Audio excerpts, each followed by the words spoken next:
Hello, everyone. We are live. Thank you for joining. Welcome to our webinar, Using Unique Packaging to Sell Coffee for a Higher Price, Maximizing Value for Your High Quality Coffees. I'm your host today. My name is Luke Hinton. I'm the digital editor at PDG Media, and I work very closely with MT Pack Coffee, who are powering the webinar today, where we speak with lots of roasters about their innovative and unique coffee packaging formats and designs. So on the webinar, which is powered by MT Pack Coffee, we're going to talk about how you can use unique packaging designs, structures, materials, all of those to reflect the quality of your coffee inside and really show off how good your products are. Now, obviously, this isn't just about driving a higher price and trying to get more money for your coffee. It's about accurately mirroring the value and quality of each coffee you sell to customers. And we all know how much time it takes to source and roast amazing coffee. So we think it's only right that the packaging reflects all the effort that goes into that process. To discuss this, I'm going to be joined by three leading international coffee roasters. So I'm going to briefly introduce them, let them speak for themselves and introduce themselves to you. And then I'll give you a bit of an overview of the scene in terms of unique packaging, some of the main trends we're seeing and the reasons behind it. And then we will look at each individual roaster, their packaging design, before a Q&A at the end to answer any questions you may have. So without any further ado, let's meet our speakers. First off is Ryan. Would you like to introduce yourself? Yeah. Hi, chat. Is that what the kids say? I'm Ryan. I own a small coffee roaster here in Milwaukee, Wisconsin. I've been in specialty coffee for about 11 years now. And I own a company called Neighborly Coffee. Had a couple cafes here in the market as well that I just exited out of. But I'm excited to talk to all you today. Perfect. Thank you so much, Ryan. Next up, we have Bram. Would you like to introduce yourself? Yes, thank you. My name is Bram De Hoog. I'm originally from the Netherlands, but now live in Germany. Here, I'm the managing director of a coffee roastery called Paso Paso, which is owned by farmers from all over the world. And I am the guy on the ground in charge of roasting and selling the coffee and the packaging, of course, as well. Amazing. Thank you very much. And last but not least, Paul, would you like to introduce yourself? Yeah, I'm Paul from Darkwoods Coffee in Yorkshire in the north of England. We've been going for 11 years now, sort of roasting specialty coffee. Before that, my sort of life was in coffee consulting and education, but that finally led me to open Darkwoods, say 11 years ago now. Amazing. Thank you very much. It's lovely to speak to all three of you, and I can't wait to hear what you have to say.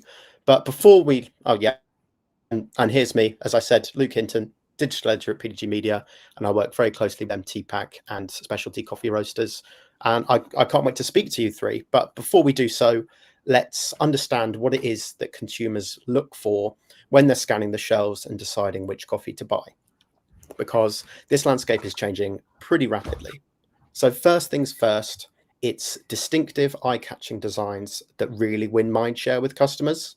You need to make sure that your packaging is visually identifiable and captures attention across all consumer touchpoints. So not just a retail shelf, but you also need to make sure your products look good online. They're clearly scannable, and it's easy for them to identify exactly what your coffee is.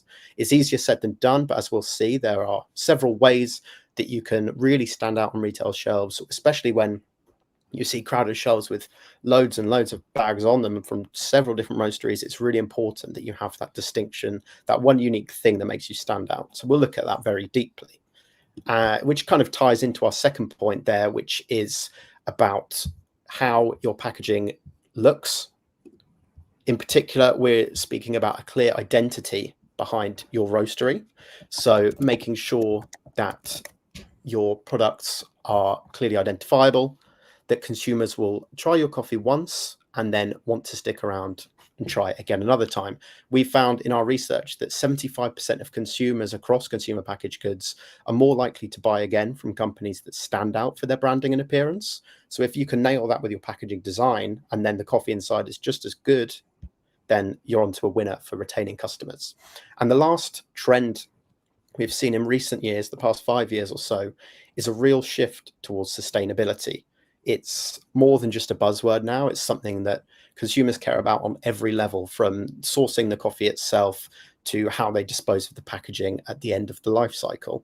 So if you can find ways to combine innovative designs, formats, and packaging with sustainability, whether that's something easily recyclable or something that's easy to compost at home or industrially, then you can win mindshare with these customers and position yourself as a sustainability leader. So now let's look at 3 particular ways to make your coffee really stand out in terms of packaging. And the first one, as you can see here, is the shapes and structures on offer. Often this means more than just a standard bag and finding a unique twist on how to really look different on retail shelves. That can include the way that your customers open the bag and interact with the coffee for the first time, because as we know, roasted coffee, opening a bag of coffee is a very tactile experience. You want something that gives a level of premium where customers will think, okay, it's not just nice to taste, to brew, but the actual experience of unopening that bag, pouring the coffee out, grinding the beans is satisfying in and of itself. It becomes a ritual itself. And there are a number of different ways you can do this. As we've listed here, you can use tubes with seals and lids you can take on and off. Boxes, cardboard boxes here, for example, from Ryan's brand Neighbourly, are another great way because they're shelf stable and really easy to stand unattended on a retail shelf, but also keep the coffee bag itself secure, which is another added benefit. Obviously, nobody wants any spilt coffee or wasted product. For other premium coffees, you might look towards jars or tins, which offer the added benefit of being reusable afterwards. You know, if you've got a really nice tin or jar that looks great but also contains your coffee, when the customers are finished with that, there's every chance they'll want to hold on to it and use it for something else, which is another great way to repurpose your products and, as we mentioned, tie back into those sustainability trends that are so important. And the last bit there is sleeves. It's another good way to make your bag stand out as well. You can add designs to your sleeves in a much more effective way sometimes than the bag itself. If you want to, I don't know, launch a limited edition product, you can add a sleeve to those specific products with their own branding, colors, finishes, and it just differentiates and distinguishes your product even further. So shape and structures are one really important way, but another one is the materials you choose. So a lot of the time, roasters will use textured low-density polyethylene, or LDPE, as it's more commonly known, for their bags, which is a really high barrier plastic that is also recyclable in the correct disposal streams, usually in waste bins, not at home, but in areas like supermarkets, grocery stores, areas like that. You can put them in there where they're melted down and repurposed. What's really good about them is they're incredibly suitable for a range of customization techniques, from digital printing in particular, but also other methods like rotogravure printing or adding stickers, labels, that kind of thing. Then you also have some of the more organic options, including rice and craft paper, which have a more rustic appearance that will suit some roasters and how they want to position their coffees. However, alone, rice and craft paper aren't waterproof and aren't oxygen tight. So in those cases, you'll need to use an inner lining to preserve your coffee inside, prevent any moisture activity. So it's just another consideration. It's very doable with either recyclable or compostable inner layers, such as polylactic acid is a really common and sustainable example. But it's one other thing to bear in mind as you're designing your packaging and choosing your materials. Then for boxes, this one's quite straightforward, but you'll want to use cardboard most of the time because of its diversity and the versatility that it offers you, not just in terms of the thickness that gives a nice tactile feel and shows customers that your coffee is really safe, but also because it's incredibly suitable for a whole host of customization methods, including those we mentioned above.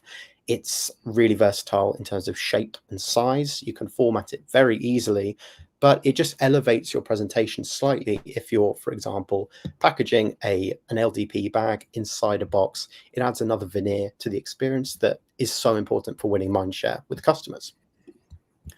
And then the other factor to consider is the colors you use for your packaging.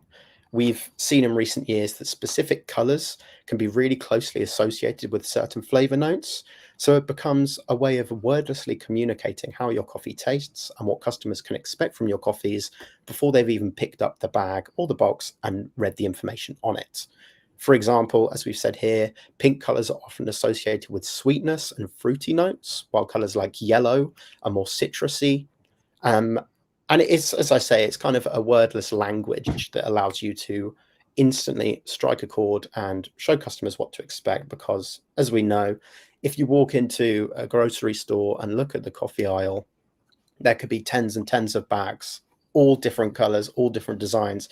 But if you can do something that's clean and clearly communicates what they can expect from that coffee without them needing to look too closely, it makes that decision process even easier for them. And then the last other point we want to make is the finishes you use on your bags.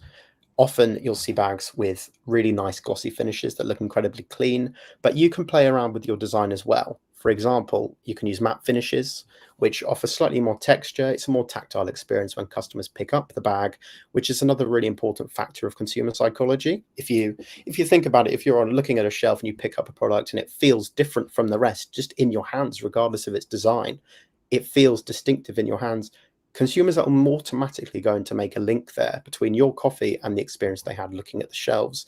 And it's another chance to win mind share. And then, as we say here, you can actually play with these textures and finishes to create a really diverse experience. So you could have boxes that are coarse, and then the bag inside could be smooth and glossy. It just creates another level of differentiation for your coffees. It helps you look different, not only, but also physically create that organic touch experience that you can't put into words. Consumers can't communicate it necessarily, but they can feel it as well. But as the point at the end says, you need to make sure the packaging you choose ultimately is waterproof and airtight and resistant to light as well, because no amount of beautiful design, excellent material choice, all of those things are obviously important, but if your packaging itself doesn't actually protect the coffee, you'll find that customers won't come back and you'll have issues that way. We all know how much effort goes into roasting coffee, so it's really important that at the top of your priority list is making sure you choose materials that do your product justice, really do your coffee justice. So those are the main trends we've observed, but I think it's now time to speak to our interviewees more directly and see how they made some of their decisions. So I would like to start with Ryan and Neighbourly Coffee's packaging.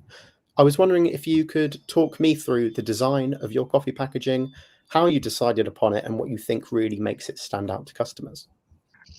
Yeah, so I started like a lot of other roasters where we just had single bags for a long time. And then, you know, my dream was always to kind of, like you were talking about, like to marry the quality of the coffee with the quality of the packaging. So they both kind of stand out in their own regard. And so our latest kind of brand iteration, you know, we've chosen a bag in a cardboard box, and it has a card insert that has all the coffee details.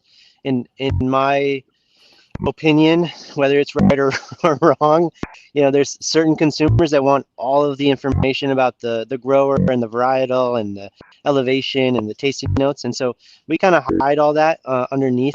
I think, at least in America, it feels like consumers are really looking for origin first, and just kind of knowing, they know kind of what coffees generally taste like from a place. And so they kind of look for whether it's Central America or African coffees that they like. And so we kind of highlight that with the insert.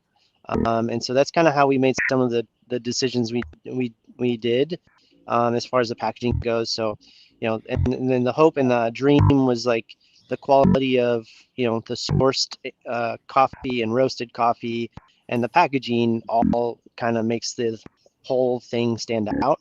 I find that a lot of times with packaging decisions, you know, we're kind of missing it on one hand or the other, where either the packaging, the coffee's really great, but the packaging doesn't stand out.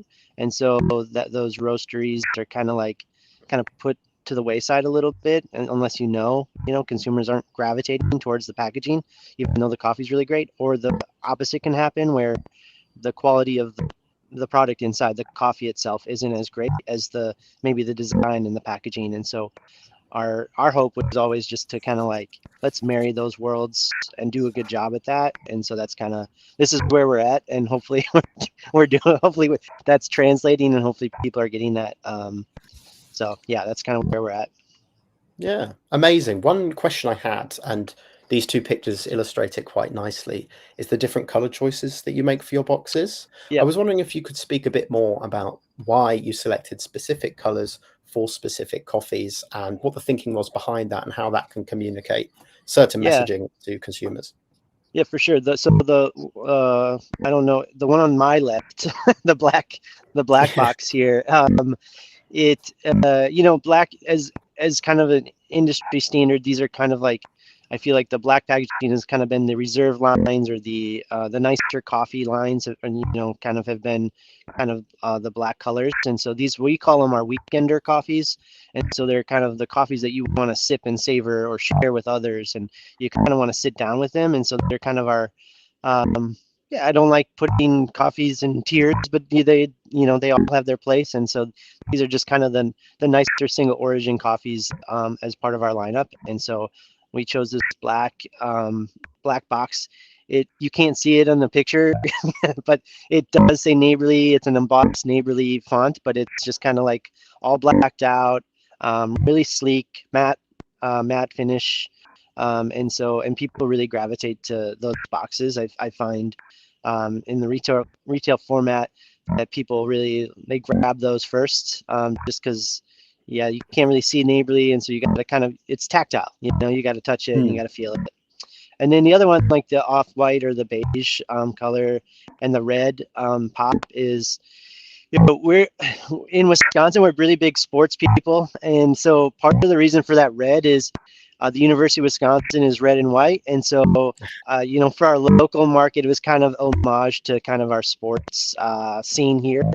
But also, I just think that red just kind of really pops on this kind of neutral or beige packaging. And these coffees are not our not mid-tier, but they're just like our blends and our kind of our daily drinkers, the ones that you just like, you want to drink cups and cups and cups of all day. And so there's comfort, with I think that the color choice that we chose on those boxes, and that's kind of how we made some of those decisions.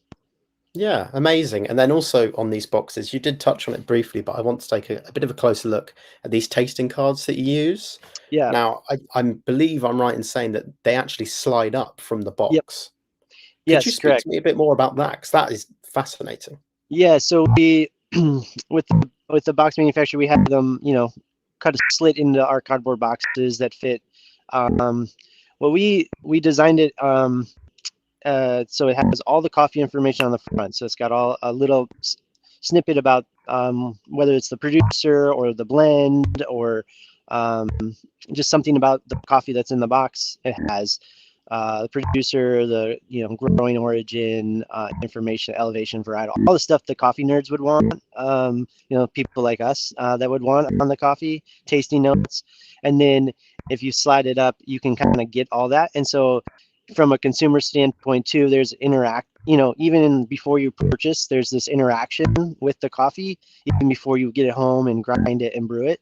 And so I wanted something that felt playful, kind of, or even there was curiosity involved in the brand in a way, that you got to kind of like play with the packaging before you even like made your selection.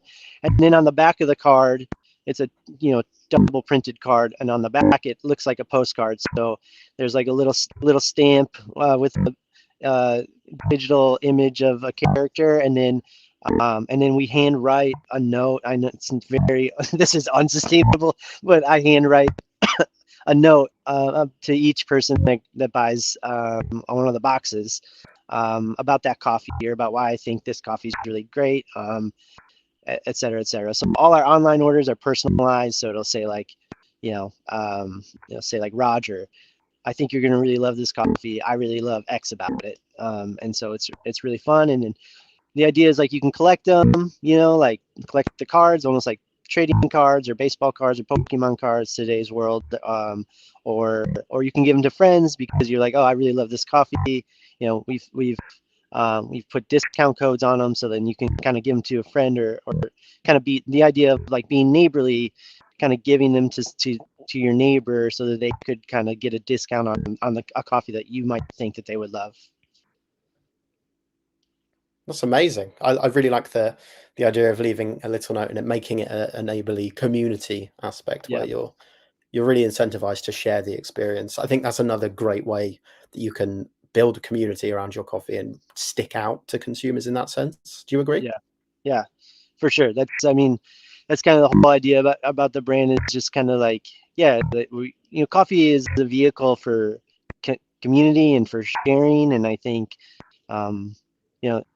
oftentimes we find ourselves, whether it's in cafes or even sourcing coffee, there are all these shared experiences. And so I think it's really vital that for us, it was really vital for us to kind of like see that through line, even through the coffee purchasing process from a consumer standpoint, even in grocery or off the shelf, just kind of encouraging that kind of whole thing. Amazing. Thank you so much, Ryan. I really love your packaging. It's really interesting to hear from you. Next, Paul, I'd love to speak to you about Darkwoods coffee and your packaging design. It's another one that I think is really vibrant and bursts out. So I would love to hear from your perspective the journey of deciding on this design, of the formats you use, and what the thinking is behind those. First of all, you, in any design, go back to the customer and the customer's needs, what they're looking for. And you can see the two pictures there, the sort of two different ranges. The yellow on is our core range. So it's slightly simpler packaging, sort of a more economic price point. And it's driven by much more simple messages of flavor and roast level, all associated with different animals. You see crow tree there. This one here is milkwood. They've got foxes, squirrels, sort of woodland animals that tie into our branding. But we find for the wider general public, still interested in quality coffee, but perhaps not, sort of coffee experts. It helps them identify with the flavor profile and the coffee that they've enjoyed.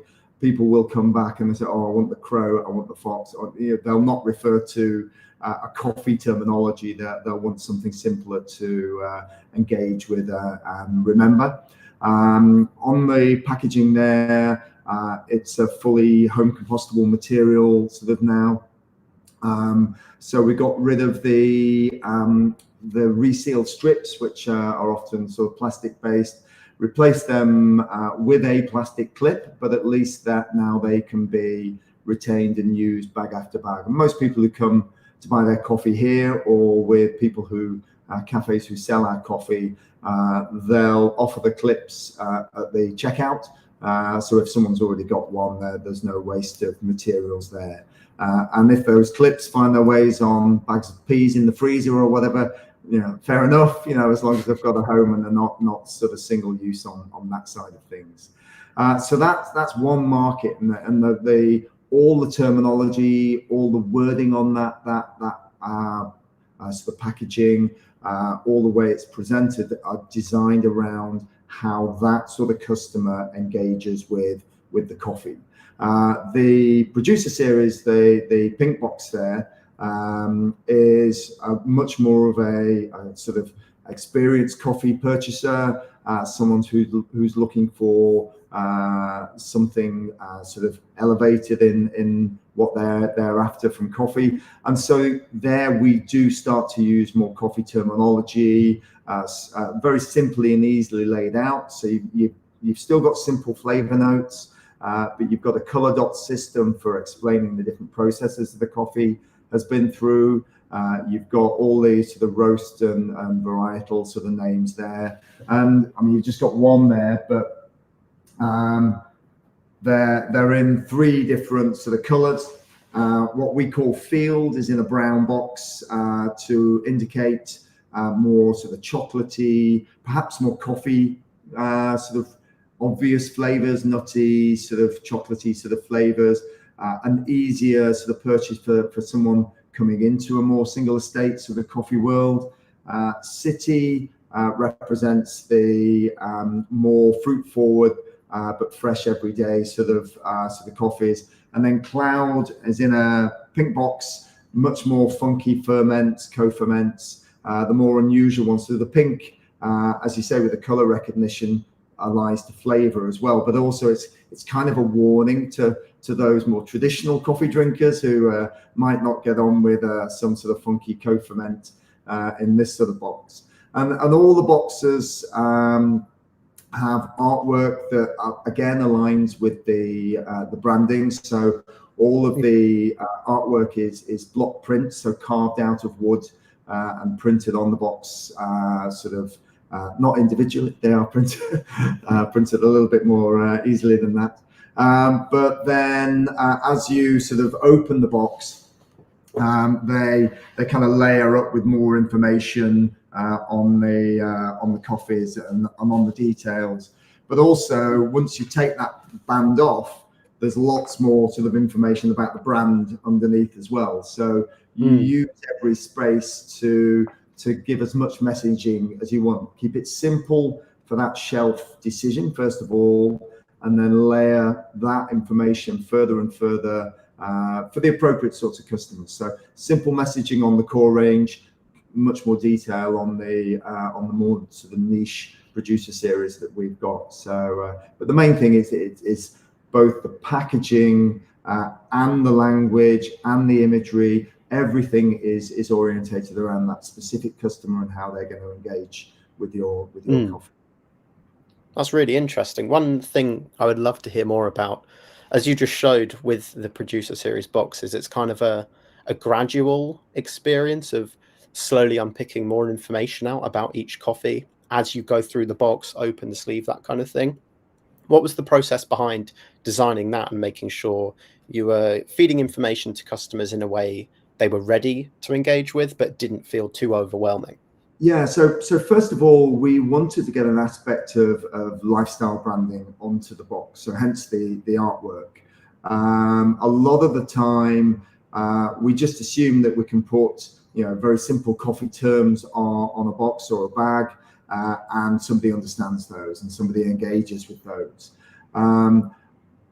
We found the difference in sales between our more niche sort of producer single estate series and our core range. Our core range is still all specialty, really high grade coffees, but sort of over a kind of broader range of roast styles and things like that. But there's a big difference in that general, in the size of the market for a more general sale as opposed to a more niche sale. So we wanted to cross some people over. We wanted them to engage in a little bit more lifestyle sort of packaging. So the artwork and the colors and the look and the feel of the boxes sort of draws them in. And then with our team here and with other sort of customers and things, we really sort of drilled down as to kind of what goes here. What are the core bits of information that is important to the customer? I think Ryan indicated for his customers, origin was paramount in that, and pretty much same for us, Ryan. The Colombia on that picture is the kind of standout, but then a nod to the producer there as well. But then a lot of our team said, well, actually, we kind of choose our coffee at this end in processing styles. So we have the process there, and they're all kind of color dot sort of indicated. So I mean, if we get another one here, here's a honey process on this one, different color dot on this one. And if someone gets to know our coffees well, they'll get to see that sort of indication on that side of things. But then in terms of further information on the farm, you can lift up the box and there's more detail on the producer, there's more detail on the processing methods that are there. There's a very sort of tongue-in-cheek sort of, there's very simple flavor notes on the bottom, but there's a more sort of lyrical description of what you might experience on there. more for a little bit of fun about the experience that you might have in drinking the coffee. And then as you would get a bag, you then sort of open this. So this actually, the lid can kind of be drawn up without the sealing sort of band around it. So you then open it at this sort of stage, but that leaves us, as I mentioned, the whole of the inner band to tell our story. We've been a B Corp company for quite a few years now, so it gives some information on the values and things like that of the company, of the relationship we have with the farms more generally, and things like that. So it uses every inch of the packaging eventually to reveal the full story, but highlighting and simplifying that initial detail that you want to get across. Yeah, that's really interesting. On your core series on the left, one thing I was wondering is, how do you decide, and this is a fairly, a design heavy one, how do you decide which animals to feature on each coffee? What's the thinking behind what goes on what sleeve, so to speak? Some of it is more by chance. So really, when we looked at the range of core coffees that we do, every single coffee has a flavor profile and a customer identity that goes with that. So we started 11 years ago, very much wanted to focus on specialty grade coffees, but we definitely wanted them to have a broader appeal than they had, sort of certainly across the north of the UK here. It's 11 years ago, specialty coffee wasn't even known probably as a term. There's a broader range of roast styles. Our core product, which has the fox on, is called Undermilk Wood, which was just a pun on the fact that this is the mid-roast coffee that was a kind of gateway into specialty. The roasts tempered a little bit so that the acidity isn't too sort of intense, but certainly those fresh, fruity, sort of caramel sort of flavors. But it was designed very much with coffees that would work well in milk, because that's how most people sort of drink it. That happened to end up with a fox on. That was probably more by chance. Crow Tree was its sister product at the time, and Crow Tree really comes from the fact that the road at the back of us is called Crow Tree Road. So it had the tree connection, and also the black crow indicates the sort of darker roast. So there's some nods to some of them, but it's not. The animals aren't the exact science as to which one. We're running out of animals now, so we need to think of some more ones. So, but it's an easy way for, as I say, for customers to identify the product that they've enjoyed, and we don't run a permanent cafe here. In the back of me here is our sort of training space and cafe space. And we open up just for pop-up cafes once a month, and we have a sort of a big retail shop there. But most of the time, people will come in with very little coffee knowledge, and they'll sort of say, "I want the fox, I want the crow, I want this, that, or it," and or they'll just come in with, "I normally buy a number 4 or a number 3 coffee, in terms of roast levels and that sort of thing."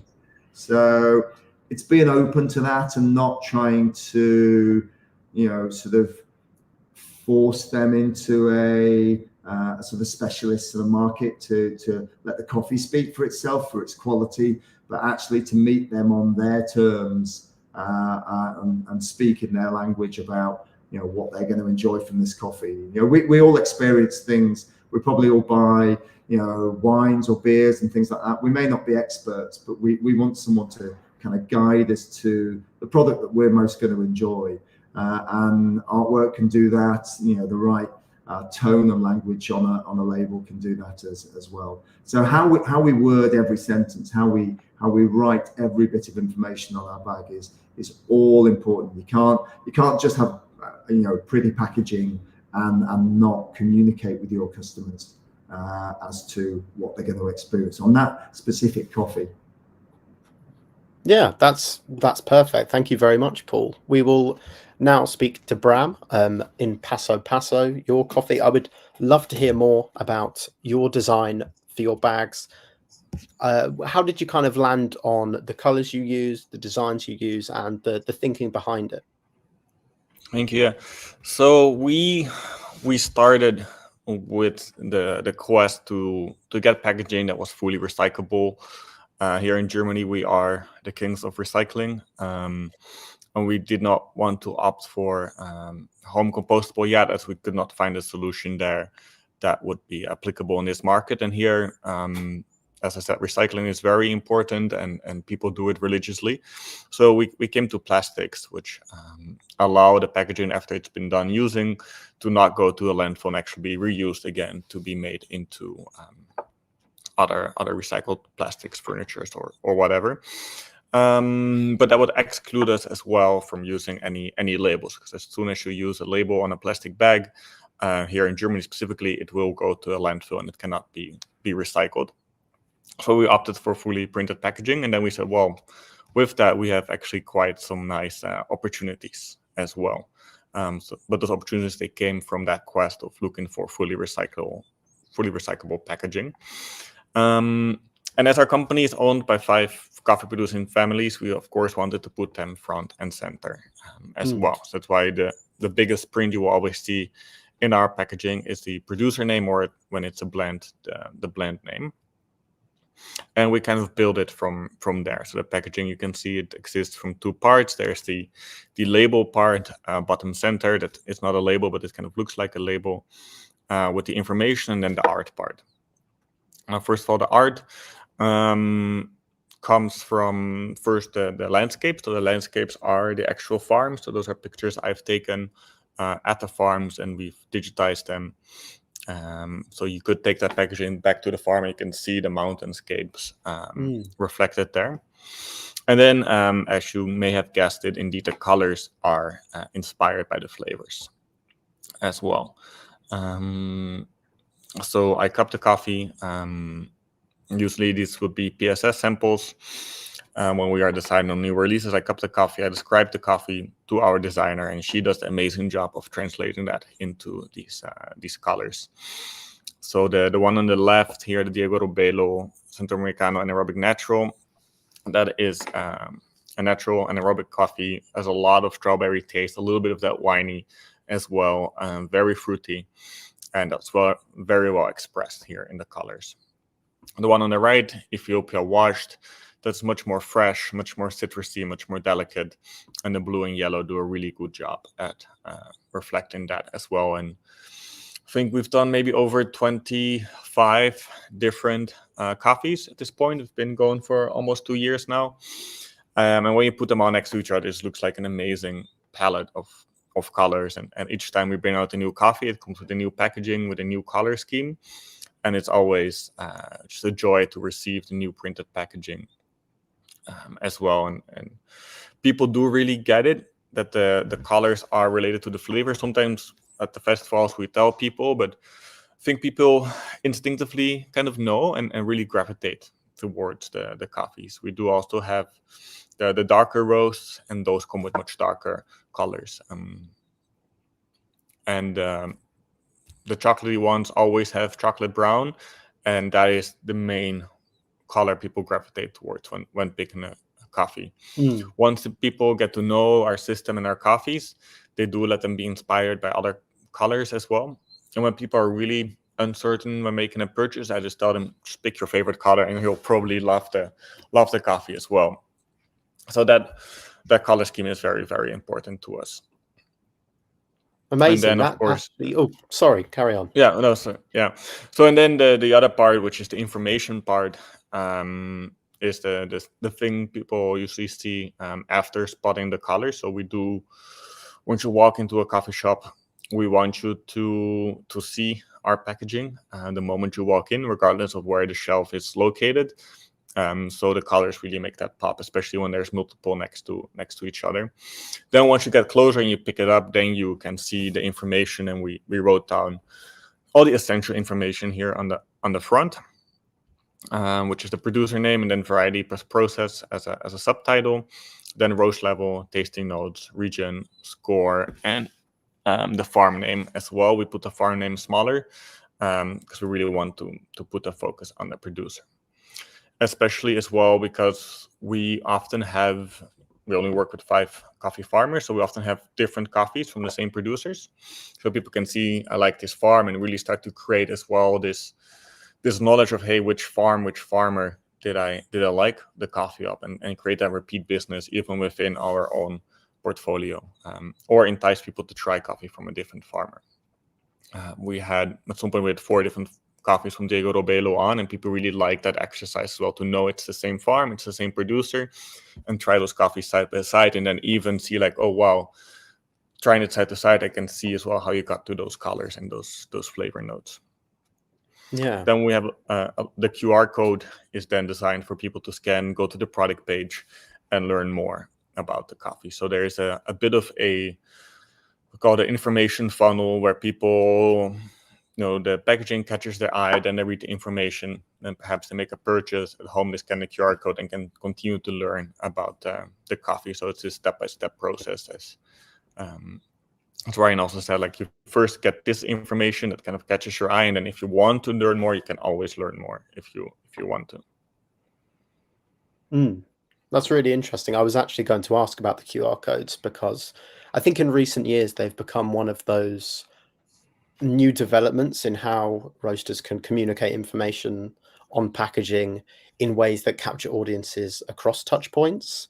And I think especially in a case like yours, where obviously the farmer is front and center of the typography, having that QR code, it creates a lot of scope for storytelling on top of what you can print on a bag. Yeah, indeed. So we can of course see how many people have scanned the QR codes, and it's quite interesting to see where that comes from and what that gives us as well.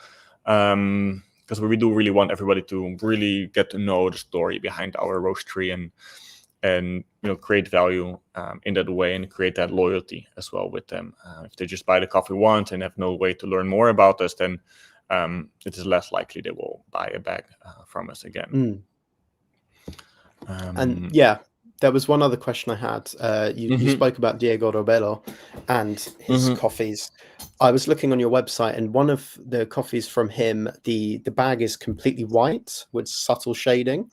I was wondering if you could speak a bit more on why you went for such a bold color choice that stands out from everything else you do, and how it compares to your other designs. What the kind of the message was there, because it's really striking. Yeah, interesting that you picked that one. Those are really just practical implications of printing the bag. So we need to print at least 500 bags to get this design done. And sometimes, as we are only 1.5 years on the way, we have less coffee than we have bags. So then we still use, as an exception, the neutral bags with a sticker. But this model has given us now a lot of clarity. Okay, how much coffee do we want to put into the market to make everything work? And by now I am purchasing each release. I'm purchasing with a very conscious 180 kilo lots of green coffee, because I know I'm going to get 500 bags of packaging, which is 125 kg, plus some test roasting, some kilo bags and all that. So doing the fully printed packaging is a huge challenge, logistical. So we plan our releases ahead in time, 6 to 12 months as well, to get the design ready, get the packaging ready, get the packaging in the roastery. And there were some learning curves along the way. So the flower culture, I think, is the one, or maybe the Mariana you were referring to, is I bought less coffee than I could make packaging for. So it is not it's not a very flexible option, the fully printed one. So each coffee being individually printed is not flexible at all. But it is still something we are growing into, and I think now the new harvest will start, and we have a lot of new coffees in the roastery as well. Almost all of them will come in the fully printed packaging, which has some other added benefits, that they're very easy to fill and pack. So that from a roastery standpoint, I do love boxes. I do really like the feel of them as well. And we have, of course, considered it, but I don't like folding boxes. So this is for our roaster team, this is a huge relief to get those coffees out and this is also German. I'm not German myself, but this is Germany, and we are very utilitarian. So we do like, you get a plastic bag and your coffee is in that bag, and once that is done, it goes into the recycling, and that's a full cycle there. Yeah, and I think some other benefit we have with this one is that, which was, I think, was one of the cover images, is the private label, the co-branding we do. If you can go back some slides, I think there was one of the opening slides. He had one which was green and pink. We do this as well for coffee shops, so they can pick their own colors, and we print the packaging for them as well. Perfect. So thank you very much, Bram, for your insight. We've got a bit of time, so now I'd like to open up to questions. If anyone has any questions for our roasters, feel free to put them into the chat, and we would love to tap into their insight and hear more.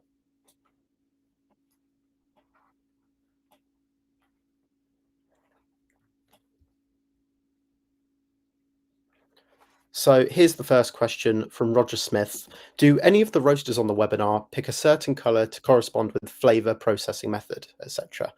It's, yeah, I think as we've seen, it's something that is becoming increasingly popular. Would any of you three like to add your insight there? I'll jump in. Yeah, I mean, certainly with our producer series, the 3 boxes are aligned to not only flavor profiles, but also different types of customers as well, which tend to almost align with the flavor profiles as well.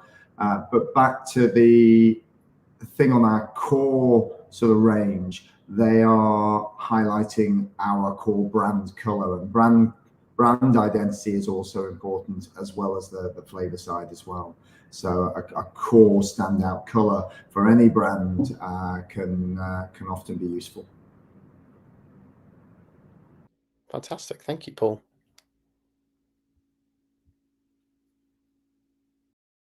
Let's see what our next question is. From Onjin, to what extent do you think packaging design affects your perception of how authentic or craft a coffee brand is? Ryan, would you be interested in answering this one? Sure. Yeah, I mean, I think, it's your first as a consumer, it's the first interaction you have is with the packaging. And so I think you're able to kind of tell immediately the kind of intention, I guess, a brand has when you're interacting with packaging. And so I think it is actually very important in a consumer's perception of whether it's specialty or craft, or, there's intention behind it. I think in the same regard, you can tell when there's not intention, and it's not maybe the first thing that they're thinking about when you interact with packaging that maybe isn't aligned with design principles or specialty. And so I think it's pretty easy to spot them, I think, on the shelf. And yeah, I think it's really important for packaging to stand out if you're looking to, all of us, across the whole industry are really just trying to sell coffee. And for whatever, we all have our myriad of reasons of why we're in this industry. And I think it's important for us to kind of think about some of these, the salesmanship of selling coffee. And I think there's nothing wrong or bad about, good design or, good packaging. And so I would impress on any roasters that are like listening to us, that like really think about this stuff. It's really important. Yeah, I would also add on this question, all 3 of you have spoken about how important it is to show things like details like origin, farmer name, those kinds of things. I think also feed very directly into how authentic a roastery is perceived as. If you've got that information really clearly and consumers can then trace where their coffee comes from and who grew it, it closes that loop. And I think from that perspective, it makes it really authentic as well. And then our next question. Cool. So I think this one is for Bram. What's your opinion on having some information about the farmer / the farm on the back of the package? Would it product fit the whole farmer-owned brand philosophy? Yeah, thank you.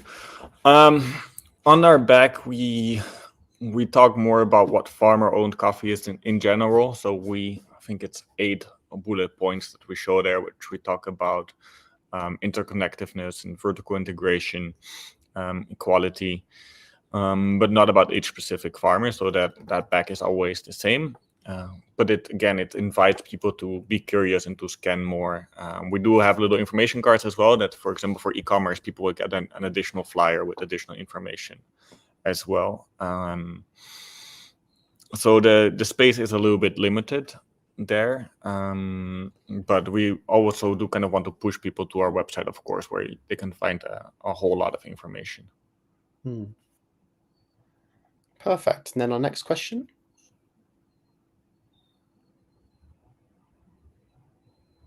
This is one from Roger. Do any of the roasters offer smaller sized lots, such as 100 grams or less? And what are the tips for designing those?